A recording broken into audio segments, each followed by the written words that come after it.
Yes, indeed, some are calling it the ushering of the new Cold War in the energy sector between European customers and Russia. But it's ironic because, in fact, the EU-Russia energy cooperation started during the Cold War, back 40 years back from now, and the cooperation ran smoothly for a few decades until we had started to experience problems in the transit countries such as Ukraine and early into 2000s in Belarus. The implications are pretty straightforward. I think Gazprom's influence in Europe is going to slightly fall, but not too much, because Gazprom is, after all, indispensable for the European energy supply, as other major suppliers such as Qatar and Norway are.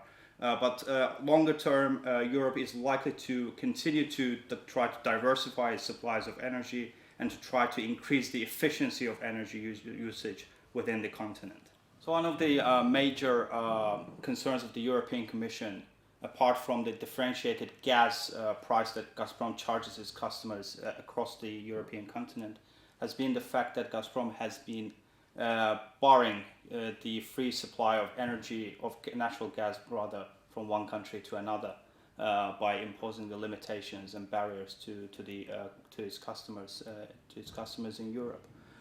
This is indeed one of the key questions, and whether this is actually the case or not is unlikely to be proven in the short term. I think the European Commission is likely to continue its investigations, and unless we have a hard proof that it was actually the case, then we can comment on this further. But of course, the fact itself that such a suspicion exists on the part of the European Commission is not a good indicator for the Russian gas export monopoly.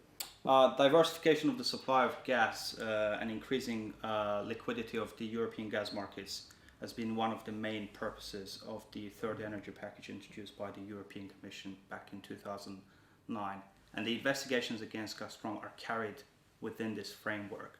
Gazprom is not only arguing with the European Commission with regards to the price mechanism that it bases its gas prices in Europe, which are based on long-term contracts and are indexed to the price movements in crude oil and a basket of other oil products.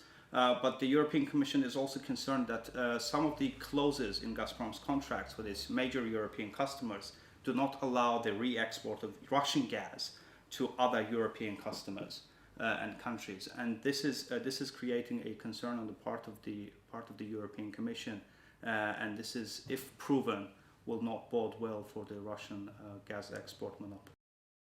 Europe is a continent which is experiencing an increasing demand in energy supplies, including critically the natural gas that is coming from other countries.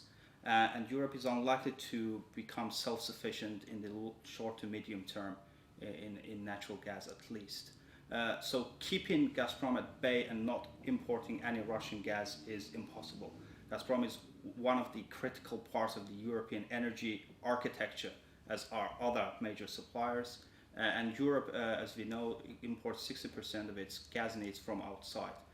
So in this context, the Russian-European gas cooperation and this trade is set to continue further.